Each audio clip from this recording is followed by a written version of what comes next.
nodded. A thin cloud of dust, a sign of sheep being herded, rose from the end of a long valley that stretched far into the distance.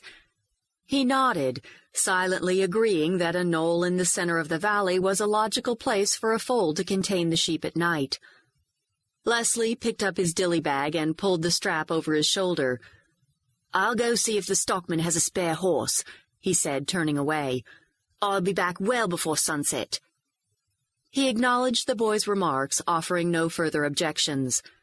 During the time they had been roaming the tracks together, Alfie had learned that once Lesley made up his mind to do something, he proceeded with unswerving, stubborn determination. His tone of voice had been decisive, a warning that any additional debate would be futile.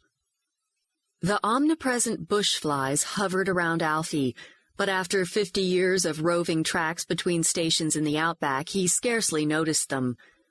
Absently fanning the flies away from his face, he watched Lesley and worriedly pondered the sharp pain that still pulsed in his chest. He had long since come to terms with the fact that his journey through this life was drawing to an end, but he was concerned that he might die before seeing to a matter of supreme importance. He urgently wanted to make certain that Lesley was in a place and circumstances that would provide an opportunity for the boy to develop his obvious abilities. Alfie knew that he had deferred his death, the driving purpose giving him a sufficiently urgent reason to summon his will and cling to life. That goal had also brought him here with the boy, to the farthest reaches of civilization. Tibabura and Wyamba stations, the two largest sheep stations in all of Australia, stood at the very edge of the far outback. The giant stations were legendary, the Carricks equally renowned for being generous and considerate. Once he and Lesley reached the home paddock, Alfie's most heartfelt wish was that the Carrick family would hire the boy as a jackaroo. The valley was a patchwork of meadows and copses of eucalyptuses, boxwoods, ironbarks, and other trees. Even though his eyesight had been gradually failing during recent years, he managed to spot the boy crossing the grassy openings between stands of trees. He also saw the sheep, an expanse of seething movement under the dust they raised, but no riders or horses. The sun glinted on a billabong at one side of the knoll. Lesley reached the hillock at the same time as the sheep swarming to the water, and Alfie lost sight of the boy in the dust. Then he appeared again, heading back toward the track. He was neither riding nor leading a horse, and Alfie concluded that even though it was highly unusual, the stockman tending the sheep had no horses. Alfie was relieved, for he felt that borrowing a horse might have given the Carrick family some degree of unfavorable attitude toward Lesley.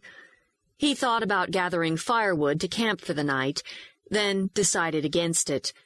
When the boy returned, there would still be time to travel for a while before nightfall. He saw fire-blackened circles of stones a few yards away where others had camped years before, but both he and Lesley greatly preferred to camp at a billabong or some other source of water. Lesley climbed back up the slope to the track, his comely, clean-cut features shining with sweat as he drew closer. When he was within earshot, he called out, "He did have 2 horses, but both went lame.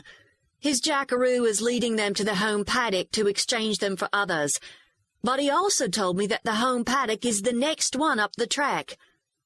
"There's bonds of good news," Alfie exclaimed.